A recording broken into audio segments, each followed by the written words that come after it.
Welcome, teacher friend. I'm Lori. And I'm Melissa. We are two literacy educators in Baltimore. We want the best for all kids, and we know you do too. Our district recently adopted a new literacy curriculum, which meant a lot of change for everyone.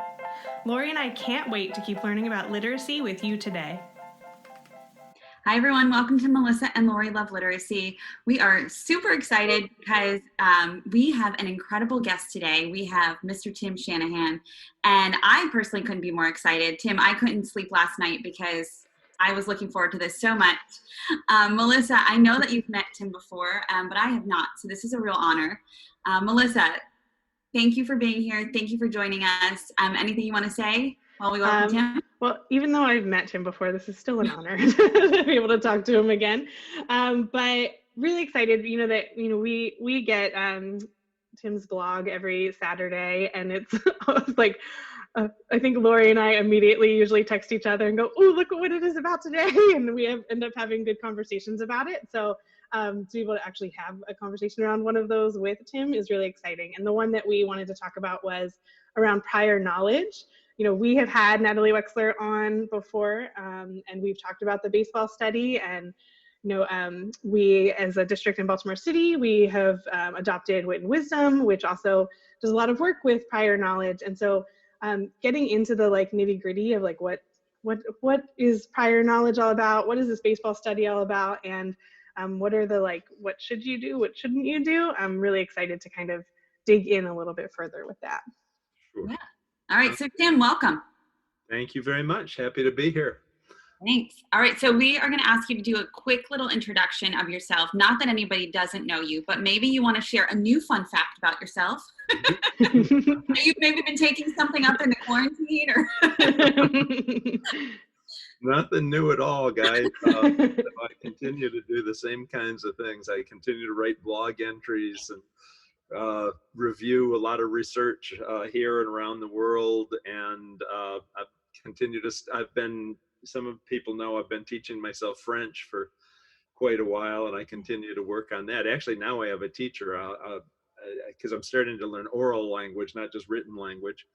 So I've actually had classes, but they're done like this. So it's not that different. Well, that's exciting. Thanks for sharing that. Tim, so we want to just really jump in with your blog post, Prior Knowledge, or He Isn't Going to Pick on the Baseball Study. Will you just tell us a little bit about what inspired that? Oh, I think right now I'm hearing a ton of folks. I've been getting information from particular states that are considering dropping reading instruction and reading testing, because all you need to do is build knowledge according to the baseball study. It doesn't matter if you can read, it just matters if you know stuff. Any number of teachers with really similar kinds of questions, either thinking that that's what they should do or feeling pressured that that's what they should do and they want to resist and they're looking for information. Prior knowledge is a very important thing, and having knowledgeable boys and girls and men and women is man, what teacher could ever be against knowledge? I mean, right. Don't put me on that side. But I think when it comes to our concerns about helping kids to be better readers, I think we're overdoing it a bit, or maybe we're trivializing it a bit and making it something very, very specific when it's actually something very general. And so again, it needs attention, but it doesn't necessarily need the kind of attention that maybe people are trying to give it. Yeah. When you think about, so when people are asking you questions and you're thinking through their questions of how much knowledge versus how much skills or strategies, I think skills and strategies are used interchangeably, but that's not really the intent of those terms. Could you kind of break apart all of that for us so that our listeners have an understanding of what we mean from here on out when we're saying building knowledge versus skills and strategies? Yeah, it's a real good point that you're making. In the research community, we tend to use those terms differently. In schools and general conversation, even we probably lump them together and Mm-hmm. and make a bit of a mess of it. And so I'll try to distinguish them, but you're going to see lots of people, mixing them up or whatever. When Yeah. I think, and skills is a very wide term. There are skills within reading. If you think of decoding, for the most part, what we teach in decoding are skills. They're highly repetitive. If you see PH at the beginning of a word or a syllable, I'll bet you it's going to sound like an F. Mm-hmm. It's, well, are you saying there are never any exceptions? No, I'm not saying that. I am saying that there's a great deal of repetitiveness, and so that if you learn a particular pairing of sound and symbol, it's going to put you in good stead as you read other texts. It'll help you. Uh, when we use the word skill to refer to reading comprehension, that gets a lot shakier. It's, Yeah. well, main idea, finding the main idea is a skill. Mm-hmm. Okay, well, that's great. How do you repeat that? What's, can you define main idea well enough that I could, show it to you in 5 different texts, or Yeah. get even 5 different people to agree what the main idea of a particular text is? Yeah. When we do those kinds of studies, we come away shaking our heads and saying, well, gee, maybe it's not really a skill. This notion of there being comprehension skills doesn't actually come out of the science. It doesn't come out of cognitive psychology. It doesn't come out of any kind of psychological research. It comes from the textbook companies back in the 1930s. Mm. That's that. Isn't that wild? They're making up lessons, but they needed lessons. In the 1920s, they invent something that had never existed before: the teacher's guide. uh, you know, Up to that point, from the time of Webster and, before that even, school books, that's just what they were. They were the books the kids used. There was usually a page preface, 1 or 2 page preface, uh, which was a note to the teacher saying, things like hand out the books and have the kids read them and stuff. I mean, in the 1920s, somebody gets the idea, what if we sold lesson plans along with the books? Wouldn't that be neat? Maybe people would want that. And in fact, they did. But then you've got to come up with lessons, and you've got, well, gee, what would you do with this? And really, about the only thing at the time that research had to say about reading comprehension was it was really good to ask questions. Thorndike did a famous study in the 19 teens which is pretty much what they had to go on, essentially had 2 groups, one who read a passage and then, took the test, and one who read a passage and were asked questions about it and then took the test. And guess what? If you ask them questions, they did better. That makes sense. And so, okay, we're going to ask questions. And I think teachers were probably doing that before that study, but, you'd ask some questions, and it sort of evolved into, well, maybe there are particular kinds of questions. What if our program asks like 7 kinds of questions?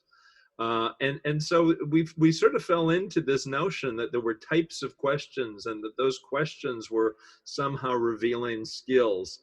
If you look at the research on that's been done over now almost 100 years, you find very little support for the idea that any of these question types are skills, that they're repeatable, that if you teach them, you get much gain in reading comprehension and so on.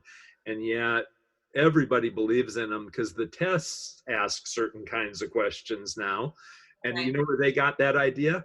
From trying to map onto the textbook companies in the 1930s. So it goes around and around and around in a nice circle.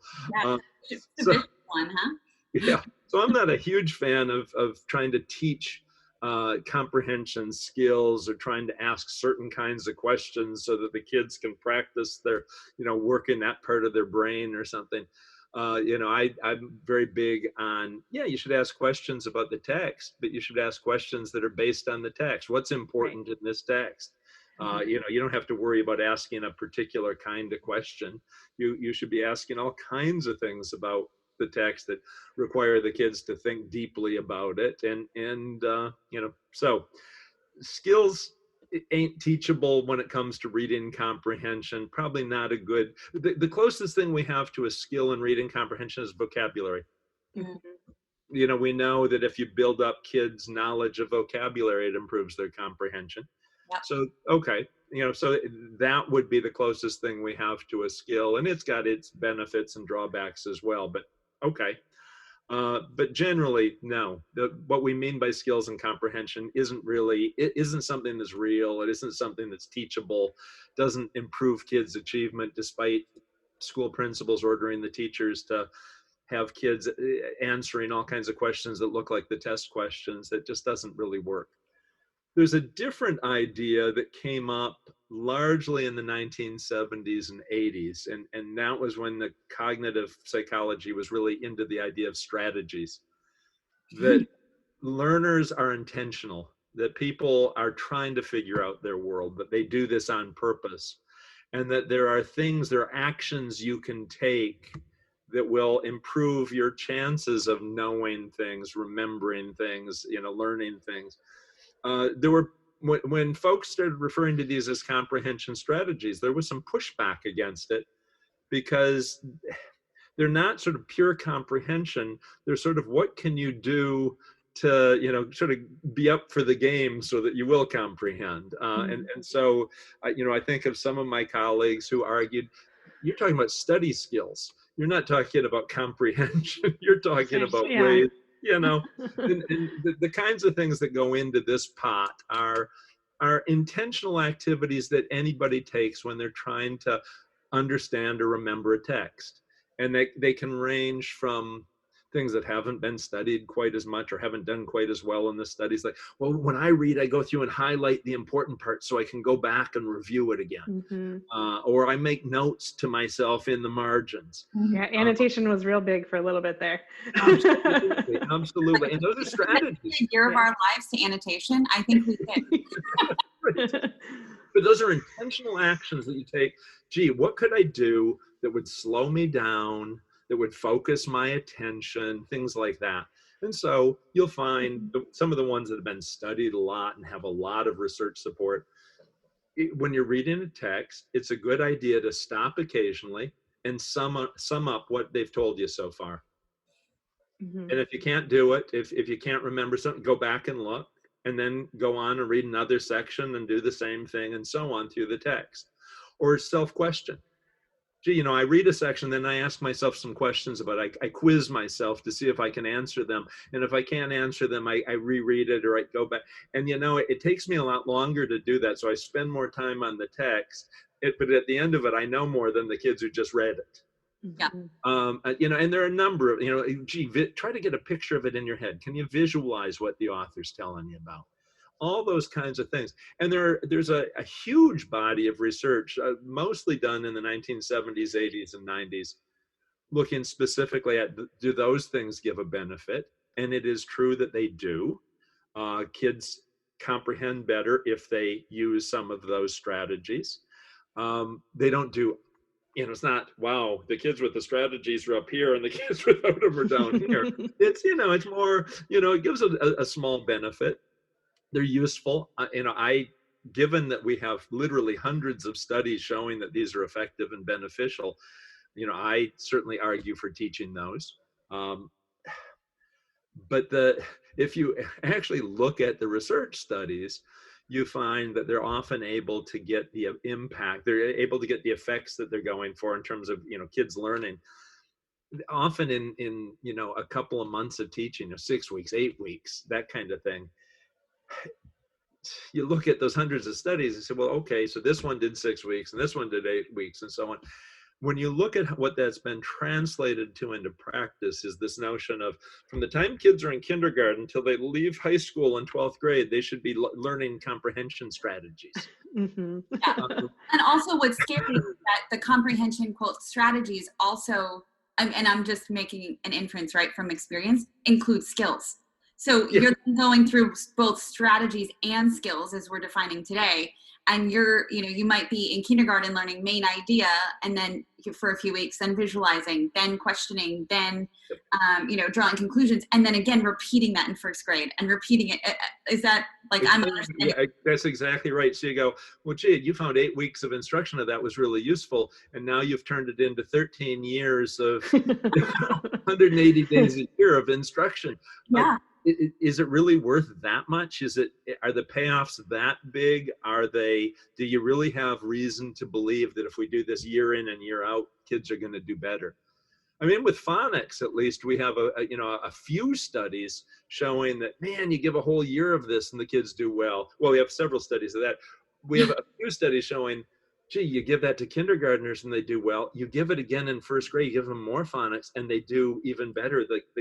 Their benefit rises. And about 3 years, is pretty beneficial for these kids. We don't have anything like that on comprehension strategies. Mm-hmm. So you go, a year of comprehension strategy instruction. Can I see the study where anybody did that and they got a bigger payoff than they did after, a couple of months? I think for the most part, what strategy instruction does is it emphasizes that you've got to comprehend. You're trying to understand and remember this stuff. You got to keep your head in the game. You got to pay attention. You stay focused on that content, spend extra time on it, try to figure out what's important and put more time into that part. It's that kind of thing. How much of that do you need? And it's probably more than 6 or 8 weeks, because we know that teaching more than one strategy is good and so on. But really, 13 years? Yeah. I also too know, like I know when I was a newer teacher and I was in my master's program for reading, being a reading specialist, and I learned all about the National Reading Panel, and that was what I learned about, were these reading strategies. And I think being totally vulnerable here, but I went totally overboard with it, and I was like all about, like, can they make predictions? Can they ask questions? And it was just like checking off these boxes of, yes, they can do these skills or strategies. But I wasn't really focused on what I think now is really important, was like, are they actually understanding the text by doing this? Right. So I think that too, like that, same with the prior knowledge, I think that people can go overboard with what they're really focused on. And the knowledge one is interesting, because at least some of those, not the skills, but the comprehension strategies are actually focused on bringing to bear what you already know about the topic. Mm-hmm. And so, a strategy might be, something like along the lines of KWL or similar activities. Gee, but before you read this, why don't you look it over and just think for a few minutes about, what do you already know about this, or what do you think you know about these topics? And that can be beneficial. It can also be problematic, but that's a strategy that you'd say, well, that's a strategy for using your prior knowledge. There's some people now these days who are doing studies where, instead of trying to do prior knowledge before you read, when it's problematic in a number of ways, trying to bring your knowledge to bear as you're reading, to categorize the information of, gee, this is something that I already know, gee, this is new, gee, this contradicts something that I think I believe, or that I thought was true, and thinking those through, reasoning with those, that's a strategy. It's one that hasn't been studied a lot, but seems to work. But it's specifically about, how do I bring my knowledge to bear, not ahead of time, but as I confront the information. And so, these strategies, the ones that have been studied a lot, I think there's just no question that they work and they can be beneficial, and that they're generally useful. I think of them largely as paying attention strategies, or spending extra time strategies, but nothing wrong with that. If you don't pay attention and spend the time, you're not going to learn something. But I think that there are a lot of more unique ones, or specialized ones, that as you get older and as you're doing more specialized kinds of reading, become kind of interesting. And so you see historians looking real hard at, gee, I need to be watching for information that will reveal this author's point of view. where he or she is coming from, because I know they have biases. I know they want me to believe certain things. I need to watch for that. Well, that's not on the list of strategies that we teach, but it is one that history teachers these days are teaching more and more of, and it makes great sense. Doesn't make so much sense usually in science reading, but it's terrific in history reading. So you start to get these more narrow, very specific but extremely useful strategies that we don't pay much attention to. So we spend probably too much time on the general ones. We ignore almost totally some of these more specialized ones, and we ignore two things that are getting, one of them is getting a lot of attention these days, which is knowledge, and the reason you wanted to talk to me. But I would argue this, the other one that should be getting more attention is written language. Learning how, certainly vocabulary is a piece of that, but so is syntax, making sense of sentences that are tying you up, cohesion, linking ideas across text, organization, knowing the discourse structure and using that. And again, there's some strategies tied to that.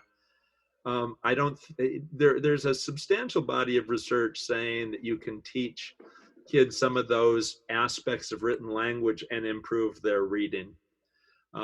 It might even be possible to do some of that with oral language, but there are only a couple small studies that have been done, and I've talked to the authors of both of those, and they both said, well, I wouldn't generalize too far from that little stuff, and so it might be possible to do the same thing with oral language, but definitely with written language.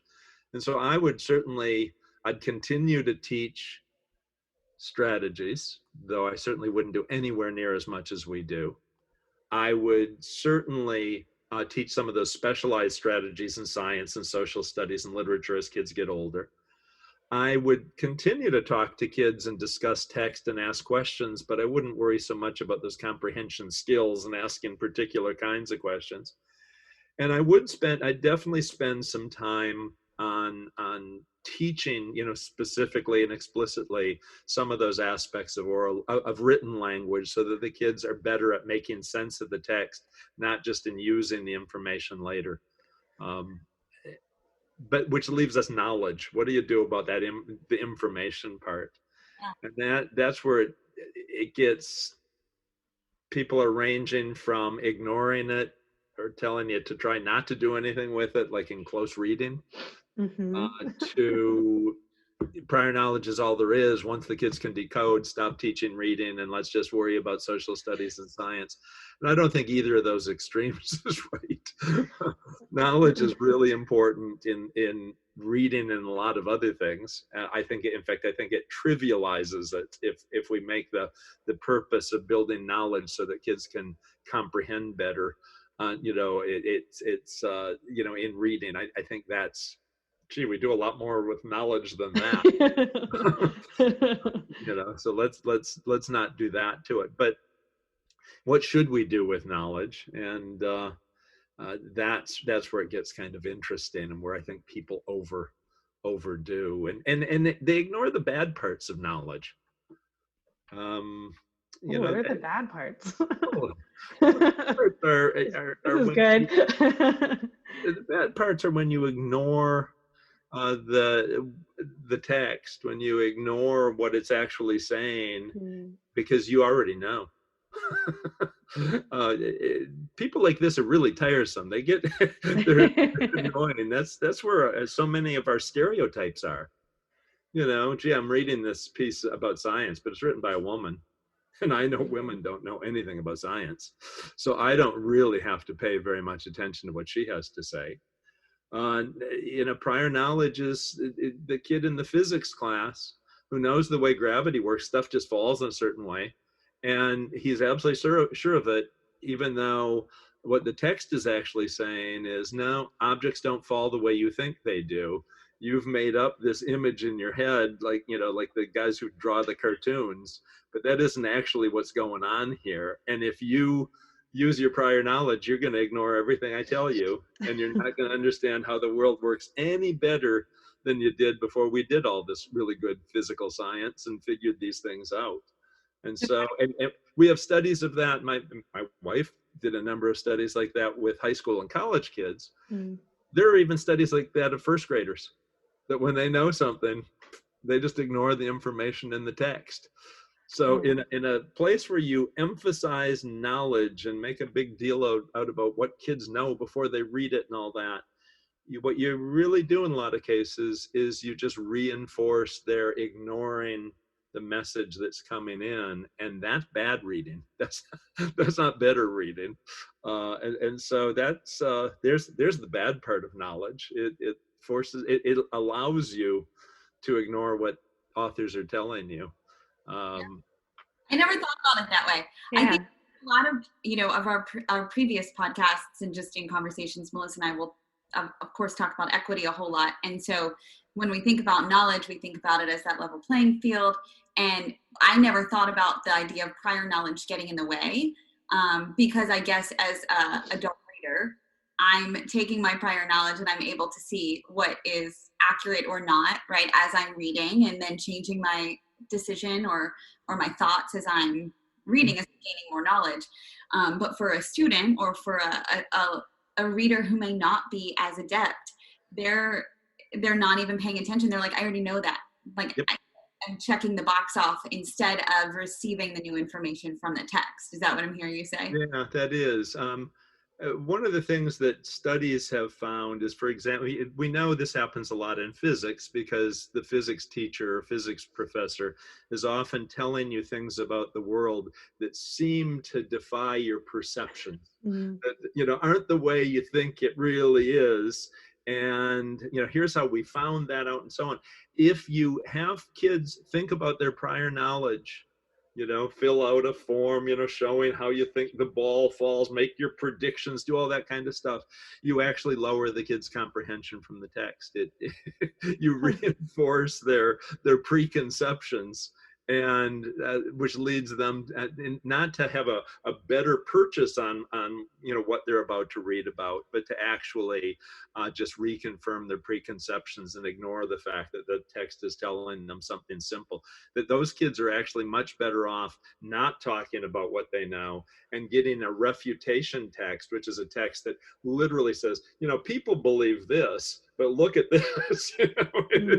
It takes it on directly and tries to overturn that idea rather than trying to reestablish it or make it strong. It's hard enough to change people's thinking about something if they already believe that it works a particular way. And obviously, in science, you can test that kind of stuff, but when we get into people's biases and beliefs about the world and so on, it can be, it's not just that they reject the text, they don't understand the text, they don't get that they're being told something different. Right. And so they miss it, and so it's bad comprehension, and so we have to be careful of that. One of the big payoffs from prior knowledge is that you have less to learn in a text. But that's not okay. Everybody comes to a text at some point where you go, well, I don't know anything about this. And I do that purposely. I take on texts that I'm not prepared to read. I don't know much about already. I wouldn't be able to make good predictions. I'm able to learn from them. I'm not saying it's as easy as from a text where I already know half the information the author's going to tell me. Mm-hmm. But it isn't that the kid is being made a better reader because he already knows half the information and therefore can ignore some of the stuff. He's just, he already knows it. If you gave him the test before you had him read the text, he would do better than the other kids might be doing already. So that's not really making him a better reader. That just means he didn't have to read as much in this case. and I think that's part of what goes on in the baseball study. Gee, the kids who could read well didn't do any better than the kids who knew a lot about the text. The kids who could already answer a lot of questions about the text without the text did as well as the kids who could read it. But what we want to do is make your reading allow you to find out things that you didn't know. That the idea isn't, oh, the good readers already know everything, and so they don't really even have to read it. That's not really where we should be trying to go. So yeah, I am critical of that reading of the baseball study. The way it gets talked about, it sounds like, wow, the kids who knew about baseball did better than the kids who had reading comprehension strategies. That's how it gets talked about. That's actually not what they tested. They tested the kids' ability to read. How they tested how good their reading comprehension was, not. And so it was like, oh, okay. So the kids who were better readers, if you were a poor reader and knew a lot about the information, you could get some of it anyway. You could get a lot of it anyway. Uh, and if you were a really good reader, you could get a lot of the information. Okay, that doesn't surprise me at all. There are a ton of studies. That's the only study done that's like that. So it's a one-off. But there are a ton of studies showing that reading comprehension, it certainly depends on knowledge. We use our knowledge when we try to read. We have to work a lot harder at it if we know less about a text or the topic it's going to cover. Doesn't mean we can't learn from it. That's where strategies really should come in. That kind of thing. So Tim, when I'm talking with districts, one of the first questions they ask is, well, what about if this piece of knowledge isn't covered, right, in wisdom, and kids come to this question on a state test, right? So what if they don't have the knowledge? What if they didn't learn about the Revolutionary War, but the question on the test is about the Revolutionary War? What then? And one of the things that I try to, impart is that knowledge is the undergird, but the strategies are embedded within. That's and right. So those strategies are then what they're pulling out to make sense of this new text, which is, I think, what I'm hearing you say, right? Yeah, I mean, but think about, we have a group of kids and we want them to read this text and we want them to try to understand it. One of the things that people do to try to enable that is, this is going to be about the Revolutionary War. The more I tell these kids about the Revolutionary War, the better they're going to understand it. And what the teachers often do in those situations is tell kids stuff from the text that they just took away any reason for reading it. Well, if you know that this battle took place in Pennsylvania during 1776 and that these were the two sides, you'll understand better this story. Well, yeah, but you'll also get 39% of the questions answered already before you. What you just did is you made the text easier. You didn't actually teach me how to make sense of it. Right. Yeah. Whereas a better strategy might have been to say, hey, guys, I just did a little quiz with you, and it's clear you don't know very much about the Revolutionary War. But this text is going to talk about the Revolutionary War. And I want to see how much you can figure out and what questions you have, when you're done reading this page or these, this section or the whole thing.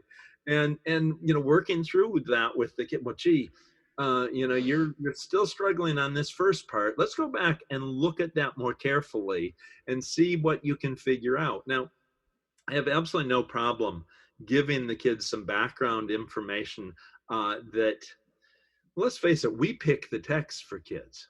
Mm-hmm. I mean, in a typical textbook situation, we pick the text. Mm-hmm.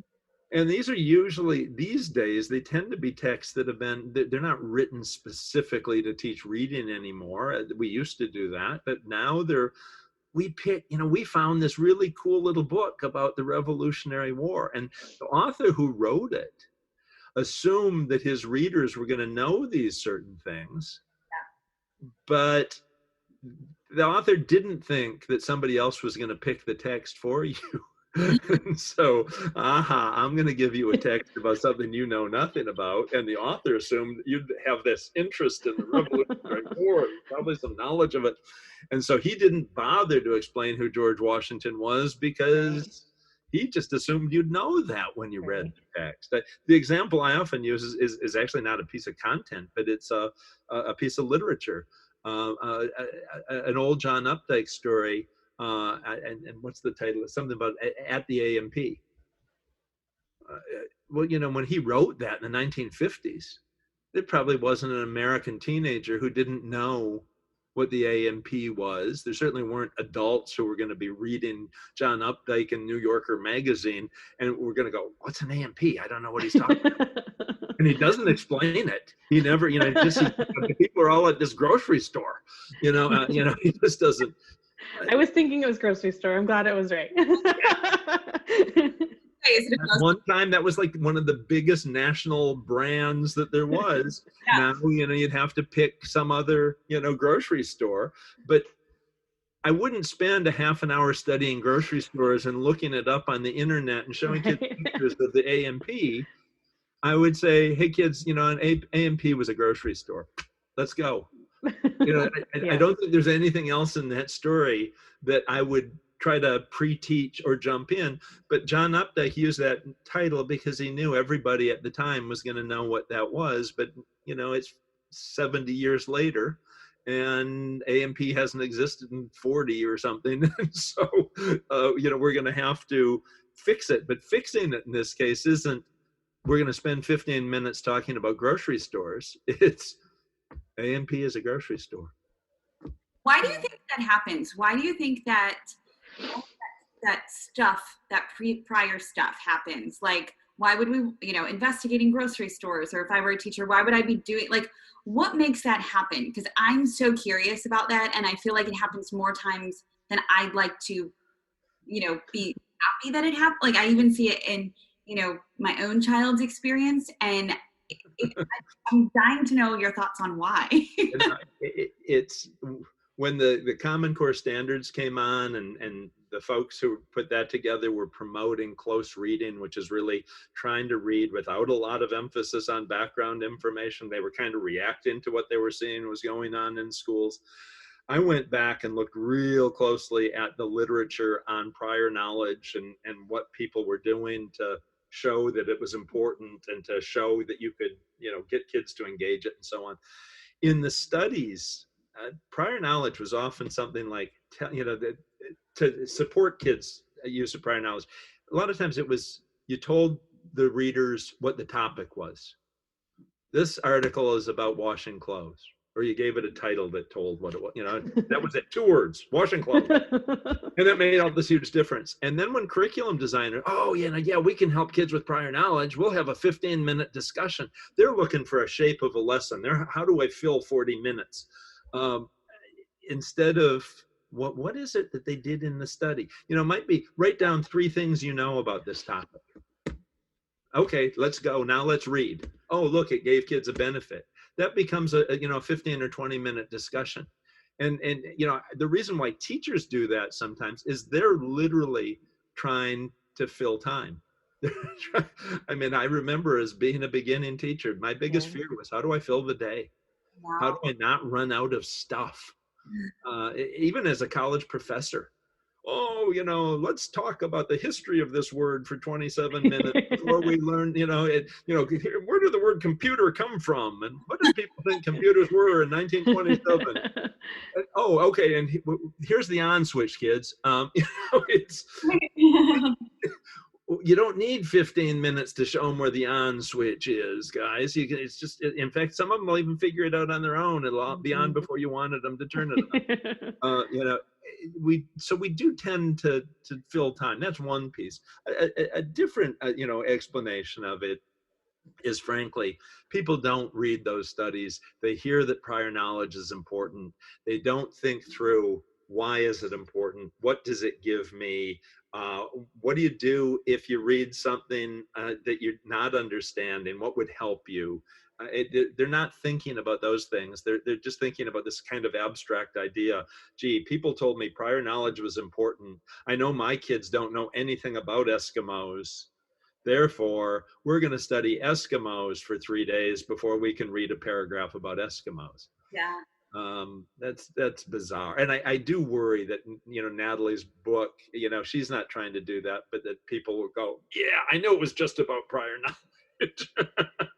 and therefore, what we really should be doing is telling kids, this is not a new problem. The Greeks back thousands of years ago were dealing with this one. and it was, how could you ever learn anything new if you didn't already have the knowledge? And they ended up with this notion of infinite regress. You always have, well, you'd tell them about Eskimos. But if they don't know about Eskimos, how could they learn it when I tell them?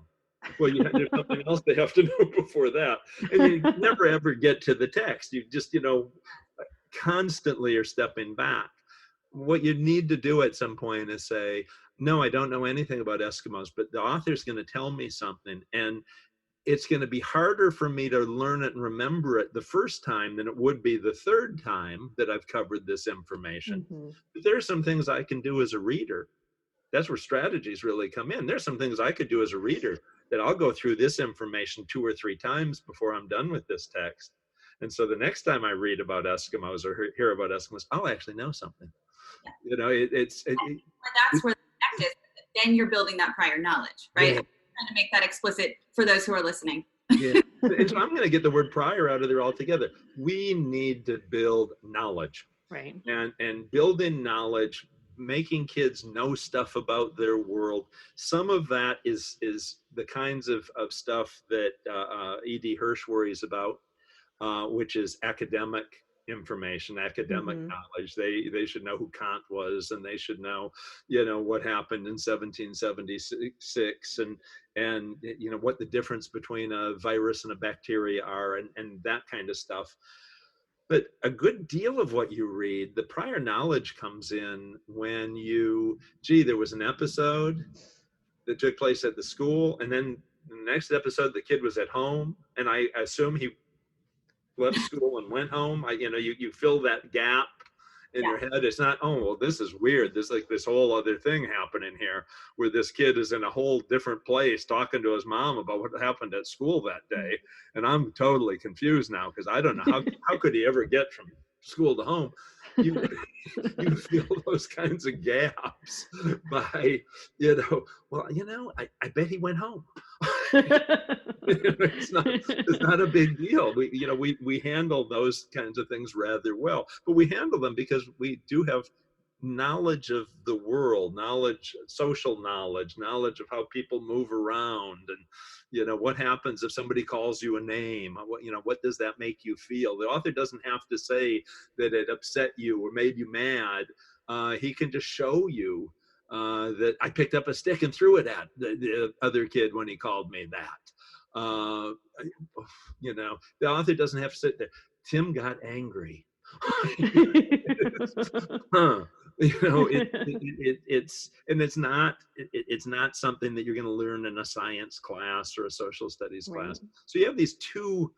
I mean, it's all one body of knowledge, but we have these two that sort of real life, just stuff that we don't even talk about how we move around and think and do things, and this declarative knowledge, this domain knowledge, this knowledge of that comes out of academia, and obviously we want kids to have a ton of all of that, and you've got a 1-year-old, I know, what do you spend time doing things like cheer? Oh, yep. How many times do you say cheer? That is my whole day. Yes. I have a 1-year-old granddaughter, and it's a thrilling when she knows which one is Minnie Mouse and which one is Elmo, and this knowledge of the world. Now, E.D. Hirsch isn't too worried about who Elmo is. You are, I assume. Yeah. And so we want to build knowledge, and I don't think we do enough of that in school. Yeah. Can I ask you a quick question, Jim? Yes. So in that thought process, right? Building knowledge. Let's use the 1-year-olds as an example. I think it's a fabulous example. If you were reading with your granddaughter, would you only stick to the kind of text that she'd be able to read on her own, or like that you could read with her, or would you? I don't know. Like, would you be providing like different texts to have her expand her vocabulary? Like, I think this could be translated into leveled text type of scenario down the road. And I'm just curious how you would speak to that.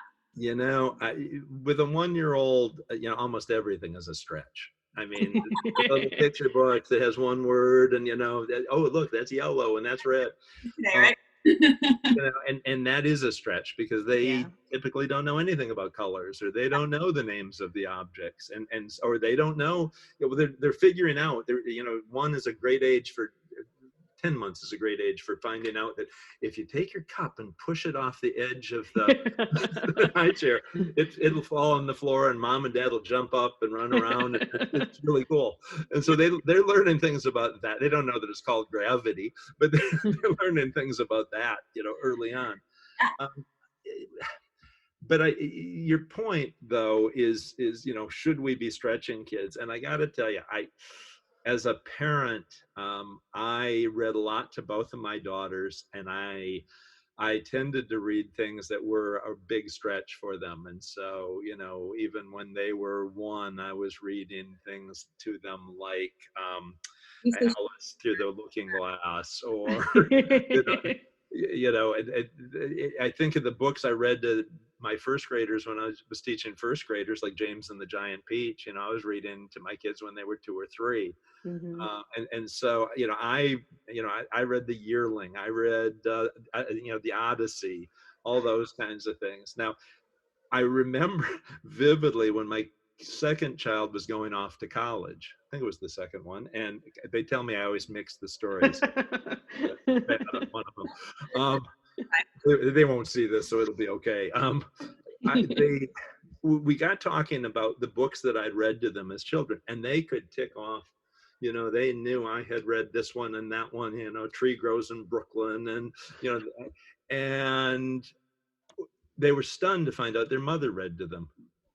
They had no idea that mom had read to them. Well, mom had read all those little books, and as one of my daughters said, Dad, if you read a book to us, it took 6 weeks. Of course we're going to remember that. Yeah. If you're reading something that's going to go, be done in 10 minutes, who remembers? But if you've just spent several weeks, reading this really, The Wind in the Willows. Yeah.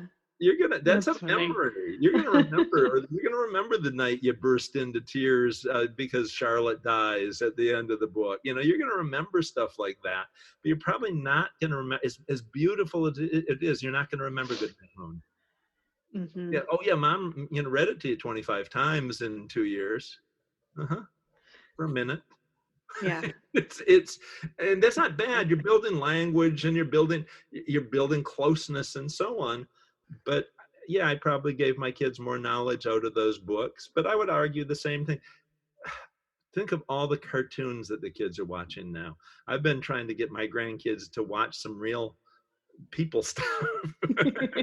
It shouldn't have to be a multicolored, big head, huge eyes kind of character.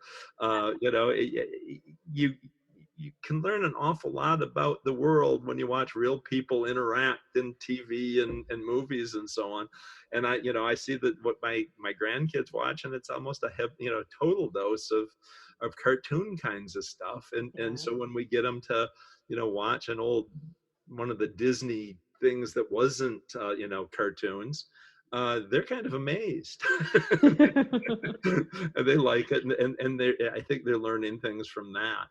I don't think we use a lot of that kind of material, but I don't think we do enough talking to kids about it and showing them those things and intention. Here's a film I want you to watch, or here's a TV show I really want you to see, and I'm going to sit with you and watch it together and talk about it with you. That kind of thing. Not terribly different than what we do with books, right? Intentionality. I talked about the research on reading strategies, and I said there's a lot of it, and it was good.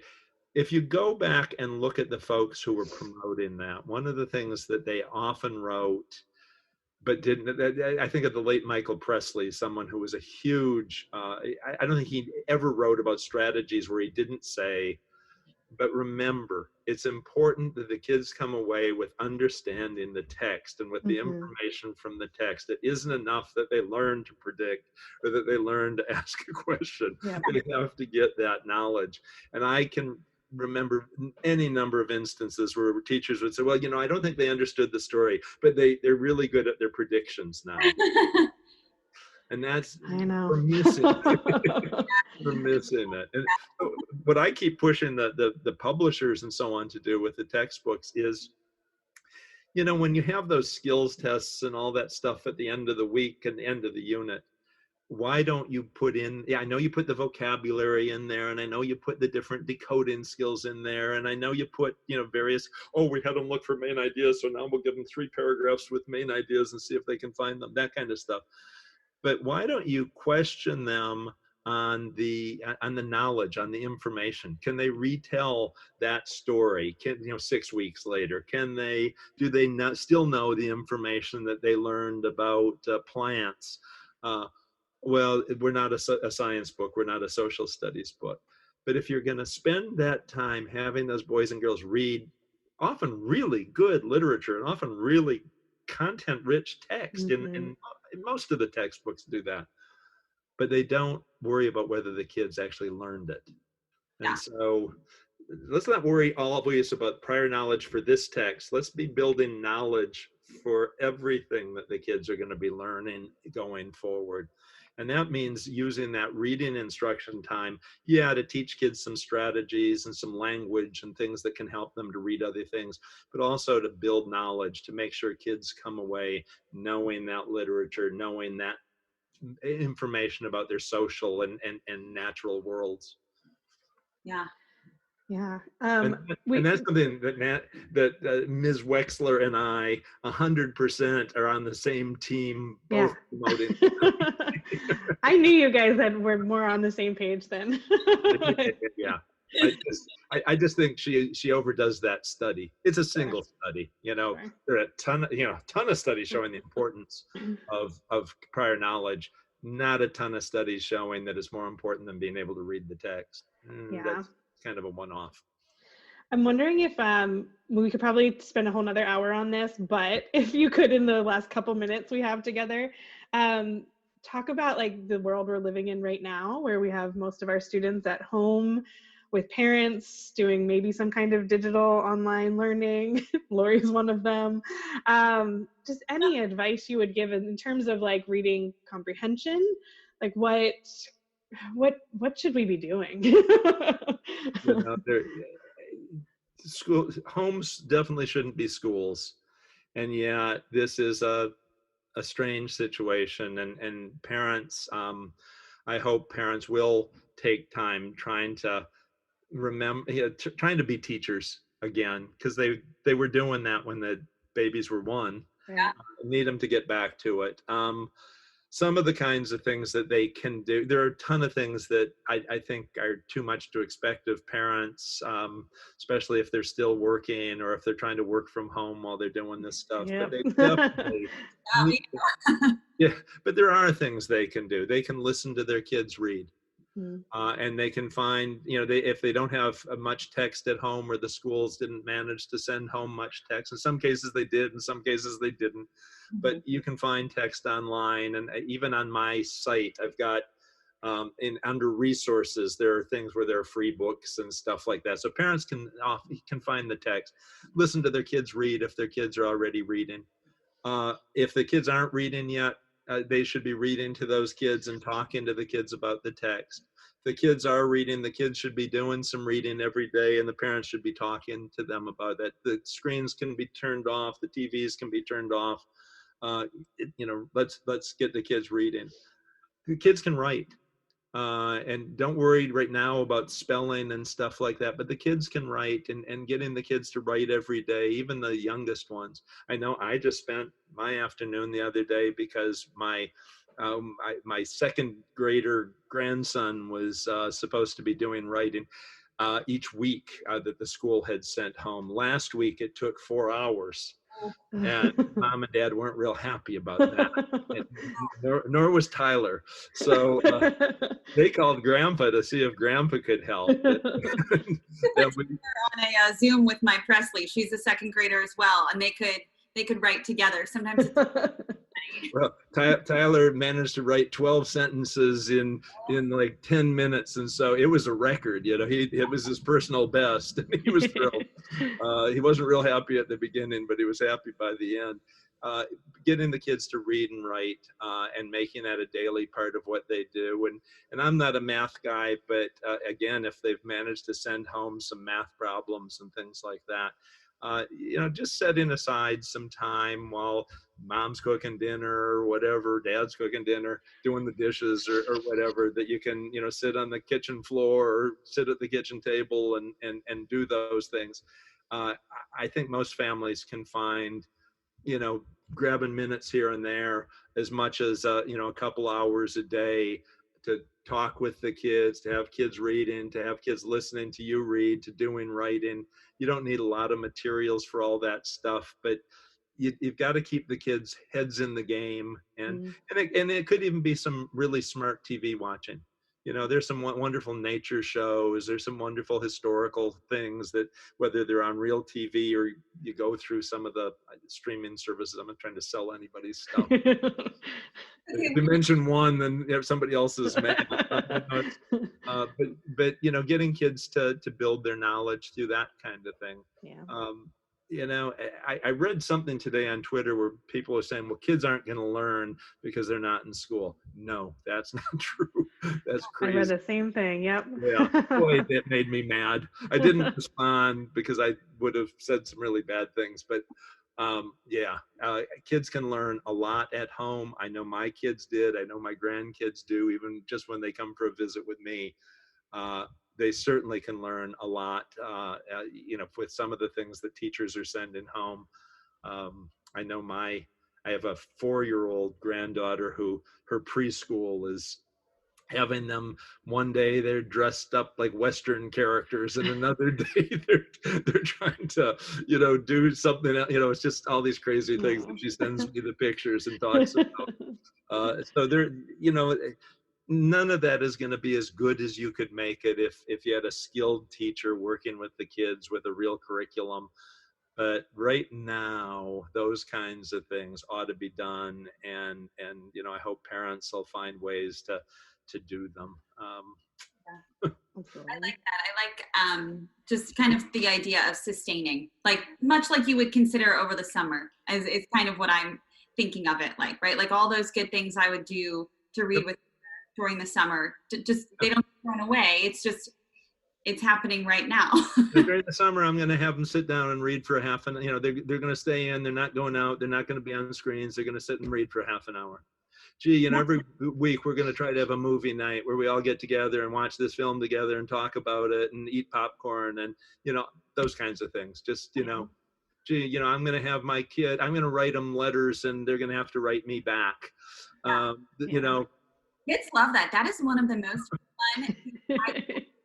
I leave her notes on her. She's like a big easel, and I leave her little notes after she goes to bed, and she wakes up and she'll write me back a note, and then she'll write me another note in the morning to tell me she left me a note, and I should go check her note.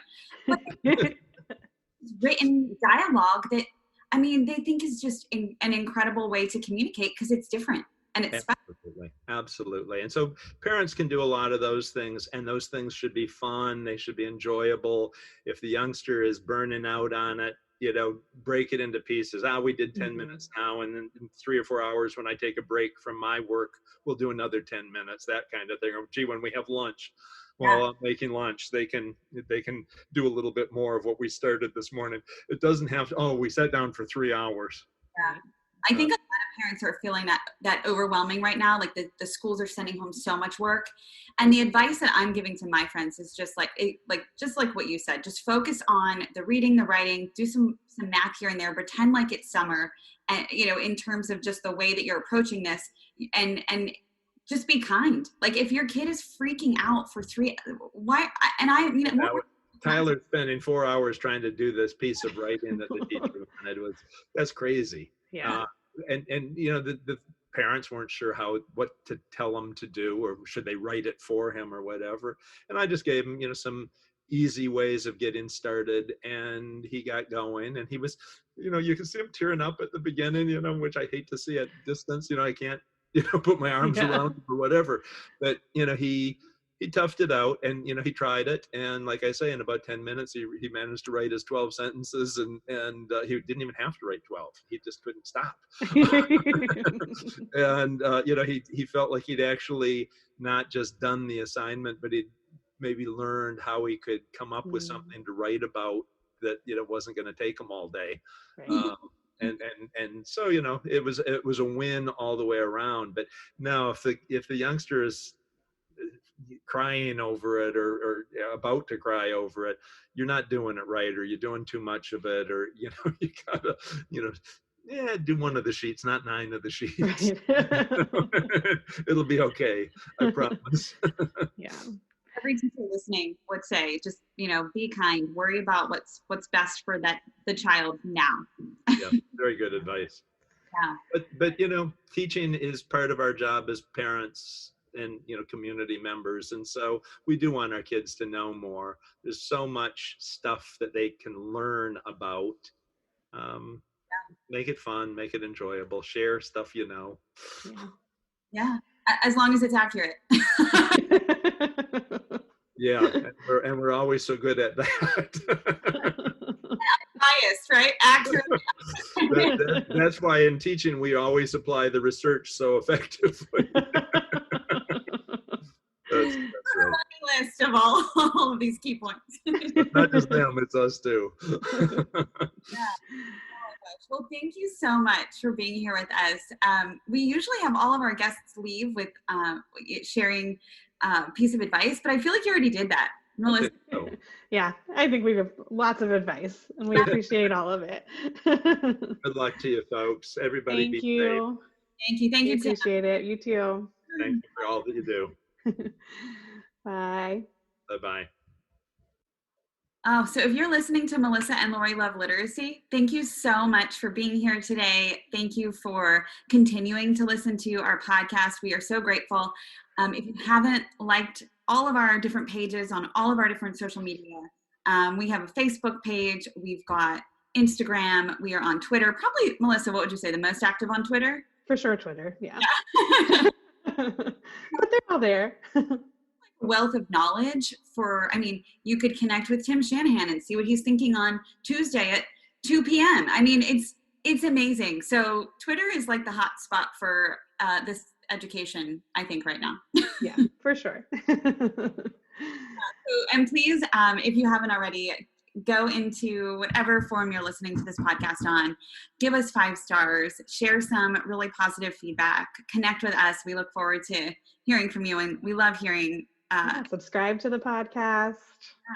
Emails, we love all of that. So thank you. Yeah, subscribe to the podcast. Yeah. Hear from all these great people in the future. Yes.